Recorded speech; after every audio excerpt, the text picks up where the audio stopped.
Okay, it is Sunday, April 19th, and we're going to make another short video, try to keep it a little shorter than last week's, just for Ashley.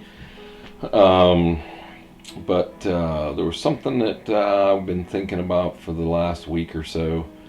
Something came up, and it's kind of been on my mind, and hopefully it will be encouraging to you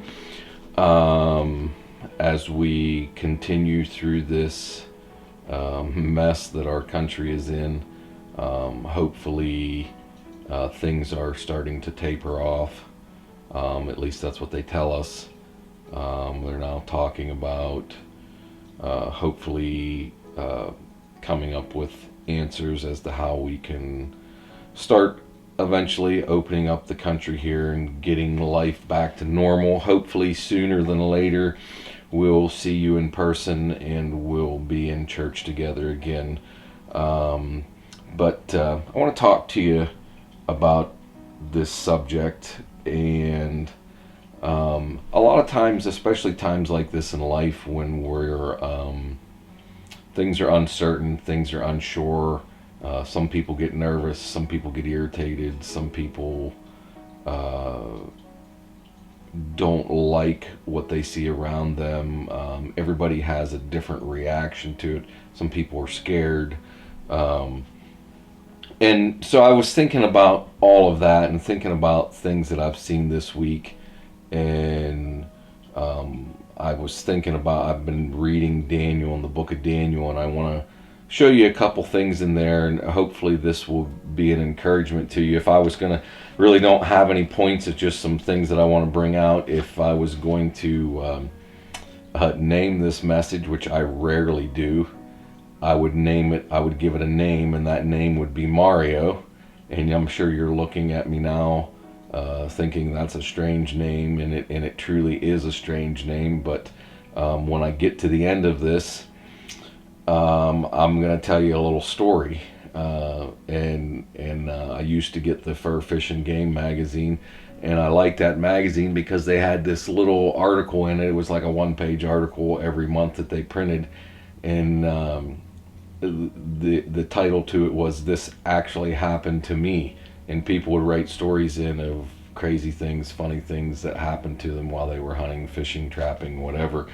And so at the end of this, I'm going to tell you one of them stories that this actually happened to me, and hopefully that will be an encouragement to you. I was thinking about Daniel, and like now we're dealing with this COVID, and people are unsure, people are uncertain.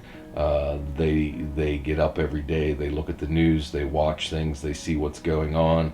They have questions. It's things we don't understand.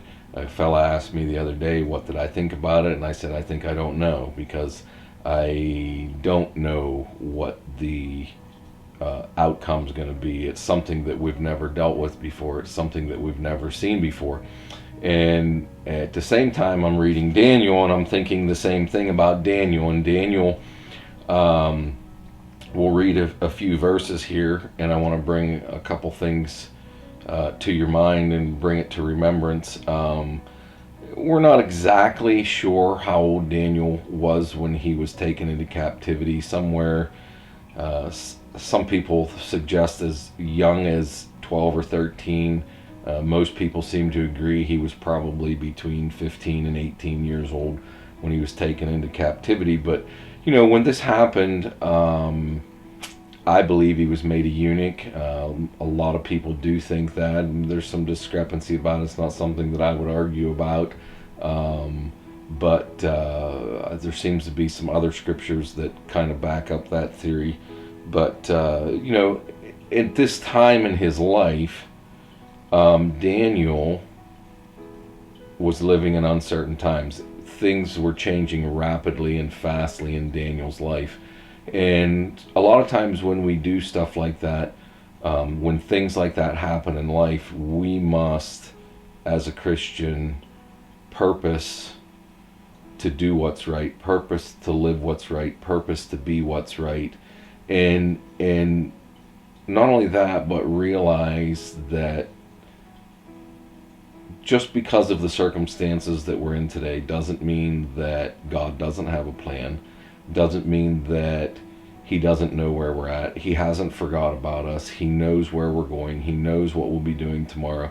He knows the end of the week. He knows the end of the month. And he can take care of us. So I want to read a little bit here.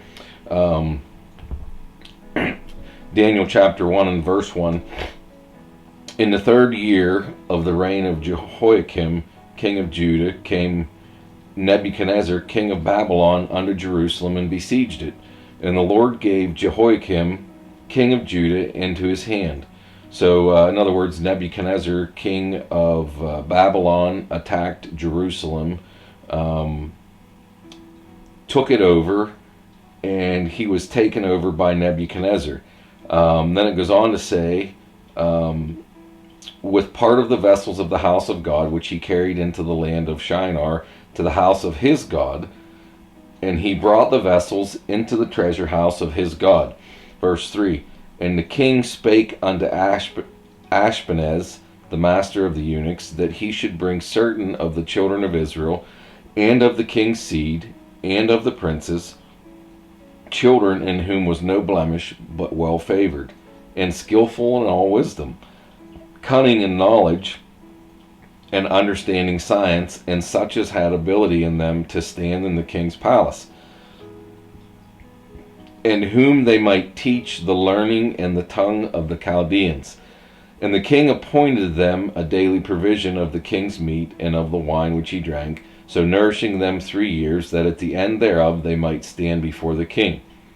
Now among these were the children of Judah, Daniel, Hananiah, Mishael, and Azariah. And, you know, all 4 of those boys were living in uncertain times. Just like today, we're living in uncertain times.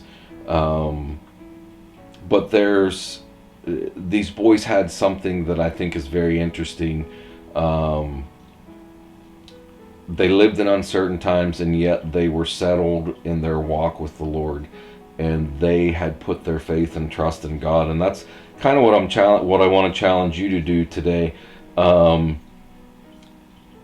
Verse 7 said, unto whom the prince of the eunuchs gave names, for he gave unto Daniel the name Belteshazzar, and to Hananiah of Shadrach, and to Mishael of Meshach, and to Azariah of Abednego. And then it says this, verse 8, and this is what I want to talk about a little bit. It said this, but Daniel purposed in his heart that he would not defile himself with the portion of the king's meat, nor with the wine which he drank. Therefore he requested of the prince of the eunuchs that he might not defile himself. Now God hath brought Daniel into favor and tender love with the prince of the eunuchs. Even in this uncertain time that we live, just like Daniel, God is still in control. God was in control of these 4 young boys' lives, living in uncertain times. The city of Jerusalem was besieged. Nebuchadnezzar had taken them captive. They were made eunuchs. They were put in control of a fellow that was to raise them up and to make sure that everything was just right before they stood before the king. And verse 8 says this, it said, Daniel purposed in his heart that he would not defile himself. You know, and as Christians in today's world, I think we could take a big lesson there, where we would still purpose in our heart to be Christians no matter what. And then the story goes on, and I don't want to read a lot of it, but the story goes on, and Daniel has a discussion with the prince of the eunuchs, and he says, I don't want to eat of the king's meat. I don't want to be part of that. And he challenges the prince of the eunuchs to prove the servants, and so as the story goes on, the prince of the eunuchs agreed to that, and he fed Daniel and Shadrach, Meshach, and Abednego pulse. And then at the end of the 10 days, The Bible says in verse 15, and at the end of the 10 days their countenance appeared fairer and fatter in flesh than all the children which did eat the portion of the king's meat. So I think what we can learn from that is, even in the midst of adversary, even in the midst of trouble, even in times like we live in today, whether it was back when Daniel was alive or whether it's today's world, God is still in control. He's still handing out blessings. So here it is, he's taking care of Daniel and Shadrach, Meshach, and Abednego. And in verse 14 it said that they appeared fairer and better and than the rest of the people. And that was a true blessing in that day. I think if we look as Christians, we'll find blessings in our lives. We don't have to look very far. And then this story goes on, and I want to just kind of narrate this a little bit through Daniel ways. King Nebuchadnezzar then ends up with a dream, and to make a long story short, he tried to get his people to interpret the dream, and nobody could figure out what it was. So they called upon Daniel.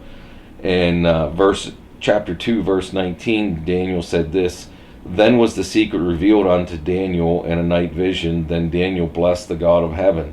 And Daniel answered and said, Blessed be the name of God forever and ever, for wisdom and might are his, and he changes the times and the seasons. He removeth kings and setteth up kings.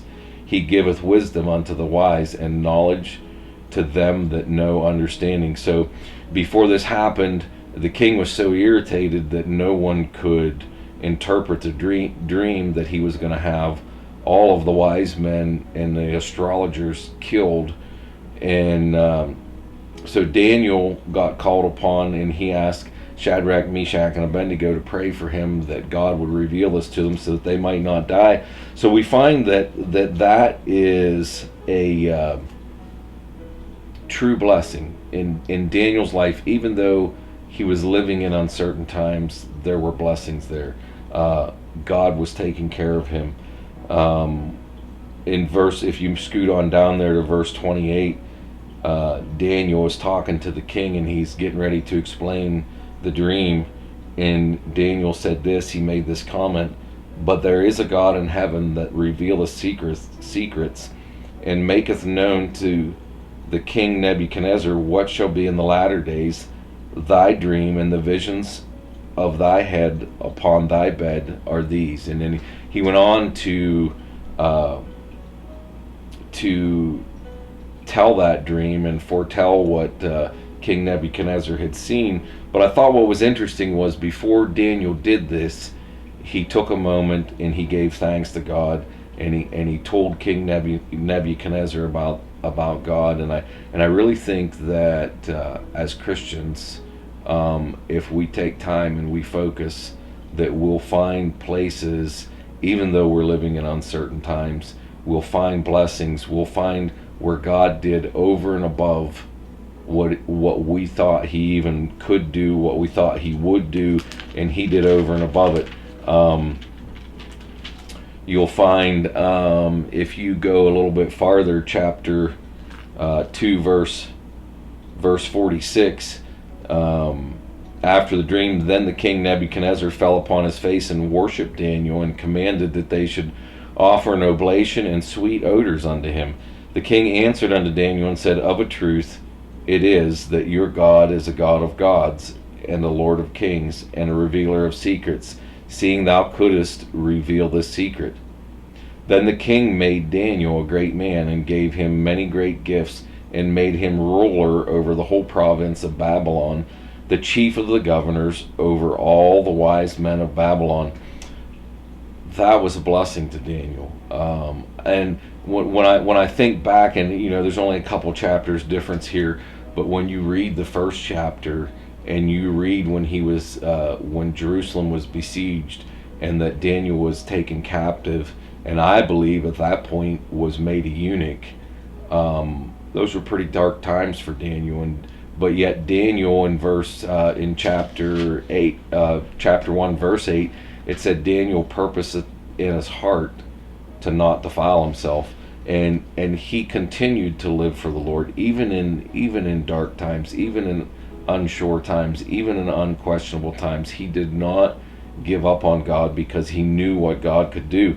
And then in chapter 2, verse 46, here we have Nebuchadnezzar falling upon his face, worshiping Daniel, making Daniel a great. Verse 48 said this: Then the king made Daniel a great man and gave him many great gifts, and made him ruler over the whole province of Babylon. Now I'm sure when you go back to the first chapter and the first few verses, if you could have asked Daniel at that point what did he think would happen, it would not have been this. So what we see is where God not only takes care of Daniel, but does over and above, does more than he had to do. And then chapter 3 goes on, and we get to Shadrach, Meshach, and Abednego. And every one of you know this story where they ended up getting thrown in the fiery furnace. And, for Shadrach, Meshach, and Abednego, even though their faith was strong, they were still living in uncertain times, and they had to deal with that in their mind and in their heart. But they answered the king, and they said, verse 17, chapter 3, they said, "If it be so, our God whom we serve is able to deliver us from the burning fiery furnace, and he will deliver us out of thine hand, O king." And then if you go over to verse 23 in chapter 3, the Bible says this: "And these three men, Shadrach, Meshach, and Abednego, fell down bound in the midst of the burning fiery furnace." Then, verse 24, "Nebuchadnezzar the king was astonished, and he rose up in haste and spake and said unto his counselors, Did not we cast 3 men bound into the midst of the fire? They answered and said unto the king, True, O king." Verse 25, "And he answered and said, Lo, I see 4 men loose, walking in the midst of the fire, and they have no hurt. And the form of the 4th is like the Son of God." That was a blessing. Had you asked Shadrach, Meshach, and Abednego what they thought would happen when they got thrown in the fire, they thought God could take care of them. Did they think God would come visit them in the midst of it? I don't know that answer, but I know this much. It was a blessing in their life. It was an unsure time that they lived. It was a dark spot in their life, just like we're living today, and we must keep our mind and our hearts clear.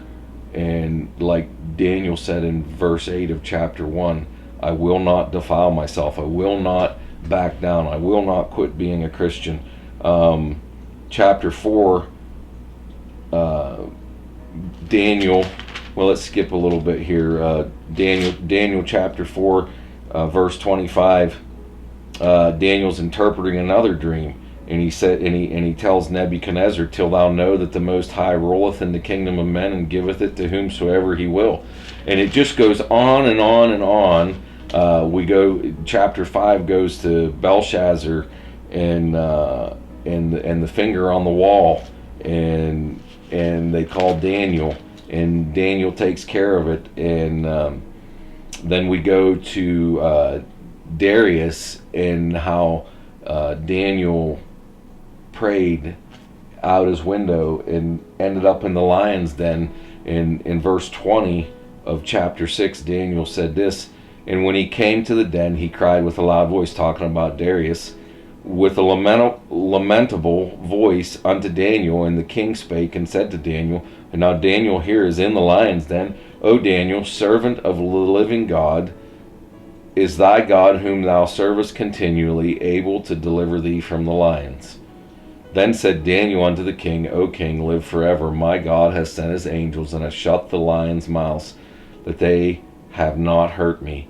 And I mean, we all learned that story as children in children's church, and in vacation Bible schools, and in Sunday schools, but these are all trying times, dark times, uncertain times in a man's life, and yet he was determined to live for God.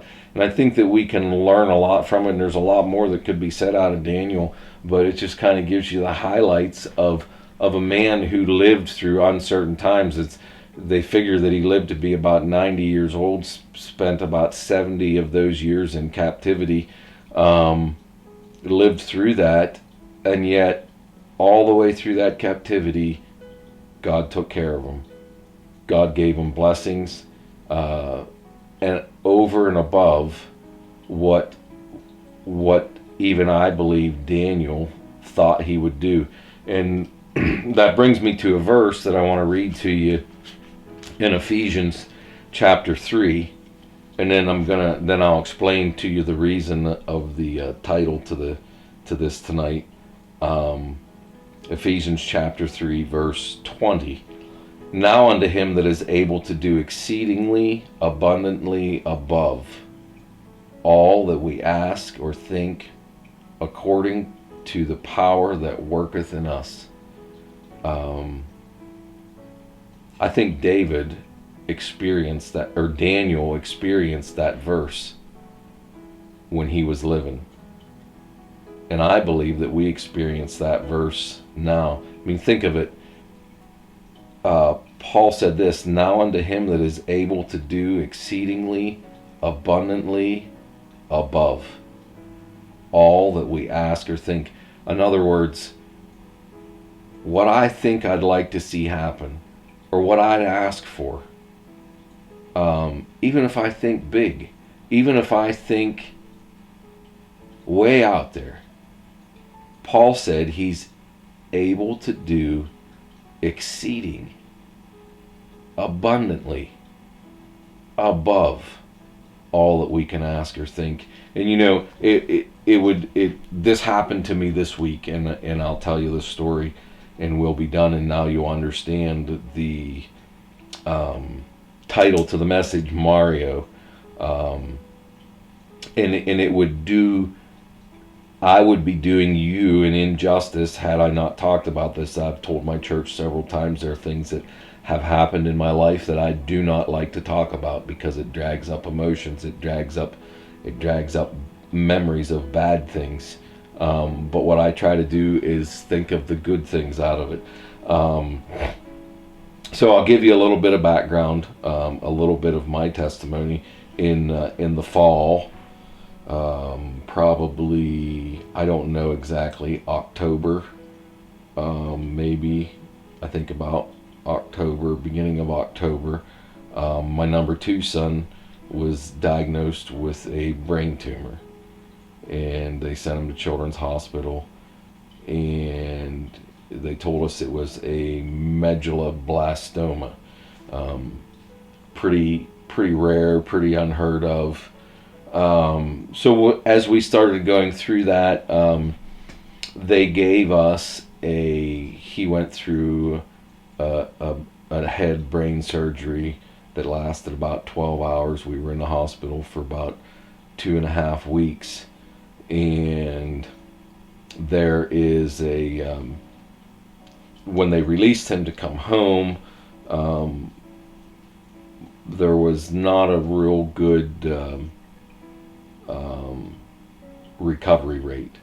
And so they told us, you know, there's certain things you got to do because of his head surgery, and I don't want to go into all the details of it, but they said take him home, keep him safe, keep him clean. Well, about that time, there was around that time in my life, I was helping the neighbor a fair bit on his dairy farm, and we were working quite a bit there, and the boys were getting to that age. I think Isaac was about 10 at the time. They were getting to the age where they were working there a fair bit, and they were helping milk cows and doing this and that and the other thing, and it was exciting for young boys, farm boys. They were getting to see calves born, and so the day that we brought Isaac home from the hospital, we got home here, and I had kind of forgot about this, and it's kind of amazing what they remember that I don't. And Isaac remembers this like it was yesterday. We talked about it this week.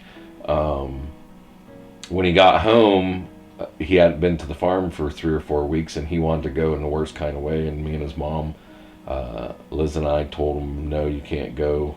You still have open wounds on your head, and we don't want you to get infection.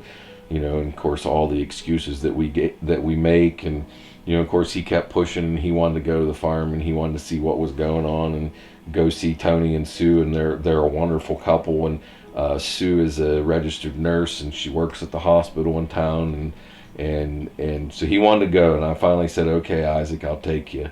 So I took him over to the farm, and when we got there was a calf being born. And Sue, the registered nurse, told us this week, she said, I remember talking to Isaac, and Isaac said, I would, she told Isaac, she said, you can name this calf. You get to name this calf. So Isaac named this calf Mario. And Sue told us this week that when we left that day, she thought this was the saddest day of her life, because that calf would turn into a cow and would outlive the guy that named him, being Isaac. And truth be told, a lot of people thought that. Most people thought that. Just about everybody thought that. Probably at points, including me, thought that. But I'm here to tell you today, this is part of my testimony. So I guess what brought this whole subject up, we were over there this week at the dairy farm, and Sue said, oh yeah, I forgot to tell you, last week Mario died. And then she went on to tell the story how she remembers thinking that the shame of it is, here's this cow in 2010 brought into the world, and it will outlive the boy that named him. And against all odds, when we were back at the hospital, they gave Isaac a 1% chance of survival. And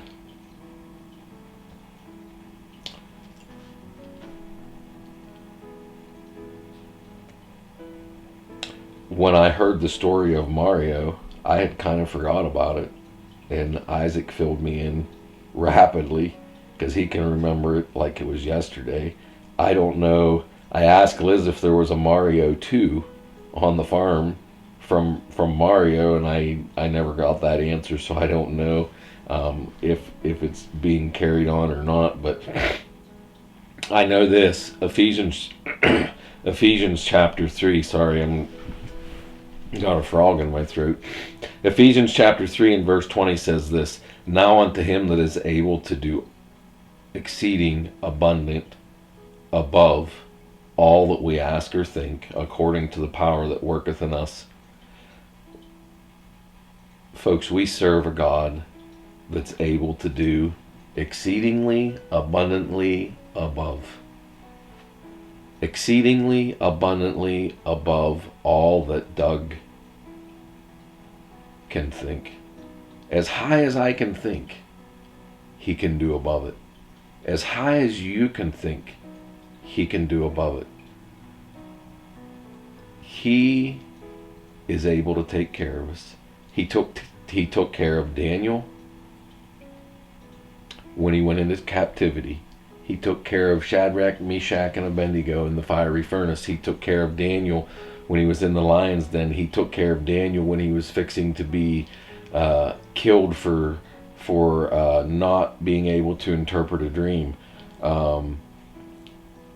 Daniel lived in uncertain times, and yet God blessed. God took care of him. Look, folks, we live in uncertain times. God's still blessing. God's still taking care of us. And just like Mario, he's able to do exceedingly abundantly above all that we could ask or think.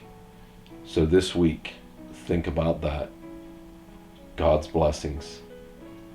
God's care for us. He can take care of us. He's in control. Daniel said he sets everything up. He sets the governments up. He sets the kings up. He's in control of it all. He's in control of our lives. And he can do higher, bigger, and better than we can even think. So this week, lean on that thought. Hopefully, the things are looking better. Hopefully, in the country, across the country, hopefully the numbers keep trending the way that they are. We're hoping and praying to be back in church very, very shortly. So have a good week, and God bless.